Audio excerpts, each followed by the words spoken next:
அதுக்கான ஒரு ஃபோக்கஸ் சர்டிஃபிகேட்டை வாங்கி கூடுதல் பணம் கொடுத்து சேர்றதா கூட ஒரு தகவல் வெளியா இருக்கு. இது எப்படி பாக்குறீங்க சார்?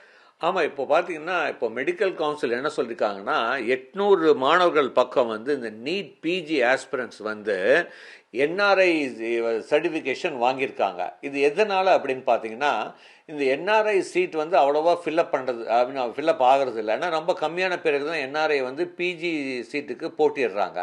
இப்போது சில முக்கியமான துறைகள், அதாவது மெடிக்கலில் நீங்கள் பார்த்தீங்கன்னா மிகப்பெரிய டிமாண்ட் பார்த்தீங்கன்னா இந்த ஜென்ரல் மெடிசன், கார்டியாலஜிஸ்ட், நியூரோ, இதெல்லாம் வந்து நம்ம பிஜியில் பண்ணணும்னா நிறைய மார்க் வேண்டியிருக்கு. ஈவன் மேனேஜ்மெண்ட் சீட்டில் மார்க் வேண்டியிருக்கு. அப்போது என்ஆர்ஐயில் ஃபீஸ் ஜாஸ்தியாக இருந்தாலும் அவங்க வந்து இந்த என்ஆர்ஐ சீட்டுக்கு வந்து கட் ஆஃப் ரொம்ப கம்மி. ஏன்னா சீட்டே ஃபில்லப் ஆகிறது இல்லை. ஸோ இந்த மாணவர்கள் இது தெரிஞ்சுட்டு என்ன பண்ணியிருக்காங்க, என்ஆர்ஐயாக வந்து அவங்க சர்டிஃபிகேஷன் வாங்கியிருக்காங்க. வாங்கிட்டு இந்த மாதிரி ஹை ஸ்பெஷலைஸ்டு பிஜி சீட்டு, அதாவது காம்படிஷன் ஜாஸ்தியாக இருக்கிற ஃபீஸு ஜாஸ்தியாக இருந்தாலும் லோ கட் ஆஃபில் போய் ஜாயின் பண்ணிடுறாங்க. அப்போ ஒரு தரமான மாணவர்கள் வந்து ஒரு முக்கியமான ஒரு மருத்துவத்துறையில் கார்டியாலஜிஸ்ட்டு, இந்த மாதிரி நியூரோ, இந்த மாதிரி ஜெனரல் மெடிசனில் வந்து ஒரு தரமற்ற மாணவர்கள் வந்து ஜாயின் பண்ணுற மாதிரி தான் எங்களுக்கு தோணுது. இது கண்டிப்பாக இதுக்கு வந்து ஒரு சீரியஸான நடவடிக்கை எடுக்கணும். அவ்வளோ ஈஸியாக என்ஆர்ஐ கோட்டா வந்து ஃபில்லப் ஆகலைன்னா அந்த கோட்டாவை வந்து கம்ப்ளீட்டாக மேனேஜ்மெண்ட்டுக்கும் இல்லை வந்து ஈவன் கவர்மெண்ட் கோட்டாவை மாற்றலாம். தரமுள்ள மருத்துவர்கள் தான் வந்து நம்ம வந்து ஃப்யூச்சரில் இந்தியன் ஹெல்த் கண்டிஷனை வந்து காப்பாற்ற முடியும். அப்படி இருக்கும்போது இப்போ இந்த சர்டிஃபிகேஷன்ஸ் எப்படி வாங்குறாங்க, அதில் என்ன முறைகேடுகள் நடக்குது, இதில் வந்து ஏதாச்சும் வந்து கரப்ஷன் இருக்கா இல்லை அப்படின்லாம் சீரியஸாக ஆய்வு செய்து கண்டிப்பாக நிஜமாகவே என்ஆர்ஐ இருந்தால் அது கொடுக்கறது தப்பு கிடையாது.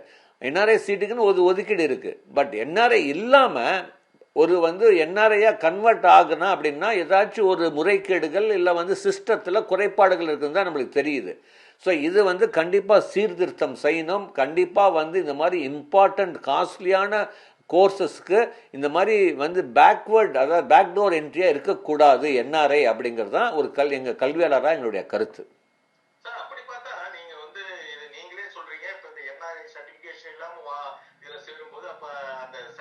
வாங்குறதுக்கான கூடுதல் செலவு, அது மட்டும் இல்லாம அந்த சீட்ல சேர்றதுக்கான கூடுதல் கட்டணம், இப்படிலாம் நிறைய செலவாகும் இதுக்கு.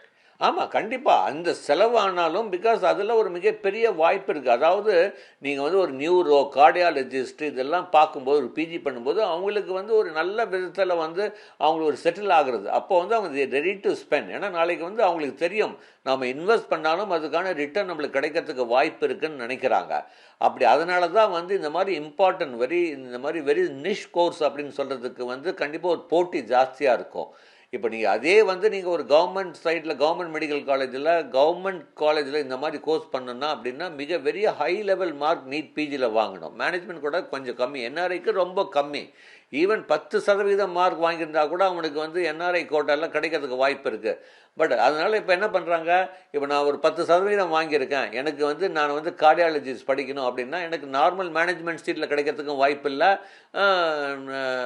கவர்மெண்ட்லேயும் வாய்ப்பு இல்லை. அப்போ என்கிட்ட பண வசதி இருக்குது. அப்போ நான் எனக்கு ஒரே வழி, நான் என்ஆர்ஐயாக மாறணும். அப்போ இந்த என்ஆர்ஐ சர்டிஃபிகேஷன் வாங்குறாங்க. இந்த என்ஆர்ஐ சர்டிஃபிகேஷன் வழங்குறதுல ஏதாச்சும் முறைகேடுகள் நடக்குதா, ஏன் இந்த மாதிரி நடக்குது, ஏன் சடனாக இத்தனை பேர் வந்து ஆயிருக்காங்க அப்படின்னு கண்டிப்பாக ஒரு கமிட்டி ஃபார்ம் பண்ணி சீரியஸாக ஆய்வு செய்து அதில் என்ன சீர்திருத்தம் அப்படின்லாம் கொண்டு வந்தால் தான் கண்டிப்பாக ஒரு மெரிட்டோரியஸ் ஸ்டூடெண்ட்ஸ் வந்து நம்ம மருத்துவத்தில் அட்மிட் பண்ண முடியும்.